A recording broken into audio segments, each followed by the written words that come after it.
देखिए, बिहार के बदलने की शुरुआत यहीं से होगी। ब्रह्मपुर से ये जो अनुमंडल अधिकारी महोदय का ये कार्यालय है, ये साक्षी बनेगा कि ब्रह्मपुर में अब सिर्फ विकास की बात होगी, न तो अपराध की बात होगी, न गैंगवार की बात होगी, न टूटी हुई सड़कें होंगी, न बिजली बत्ती गुल होगी, न बच्चों का भविष्य अंधकार में होगा और न ही यहाँ की युवा पीढ़ी बाहर दर दर भटकने के लिए मजबूर होगी।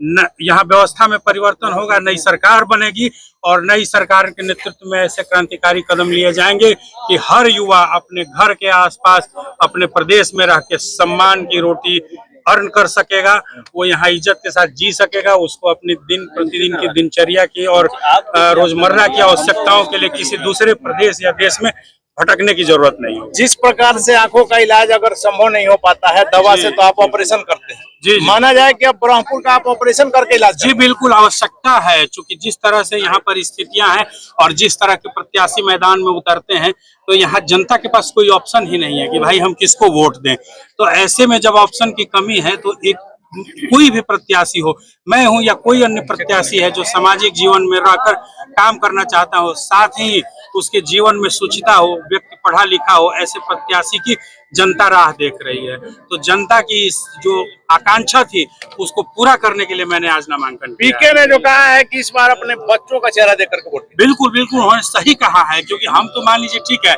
आप हैं, हम हैं, जो पढ़ना लिखना था, जो बनना था बन गए, जैसा भी जीवन एक आ गए हैं वो हैं, लेकिन बच्चों का भविष्य तो अभी आने वाली सरकार के ही हाथ में है। अच्छी सरकार होगी, पढ़ाई लिखाई चिकित्सा शिक्षा की व्यवस्था अच्छी होगी तो बच्चे अच्छा करेंगे।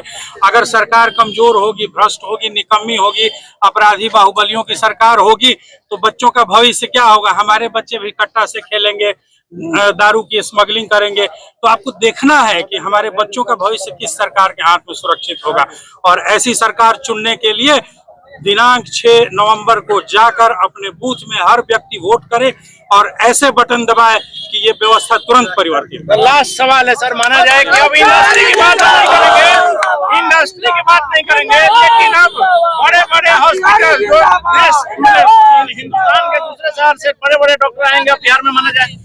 बिल्कुल बिल्कुल, और इंडस्ट्री भी आएगी। देखिए, जब व्यवस्था में परिवर्तन होगा तो ये चीजें स्वतः अपने आप होती हैं। जैसे अगर किसी नदी में ठहरा हुआ पानी है तो वहाँ गंदगी जमा होगी, लेकिन नदी में अगर वेग है, पानी बह रहा है, तो उसमें अगर कोई कूड़ा कचरा तो साफ हो जाएगा। तो हम लोग इस नदी के वेग में सारे कूड़े कचरे को साफ कर देंगे। चलिए, तो डॉक्टर साहब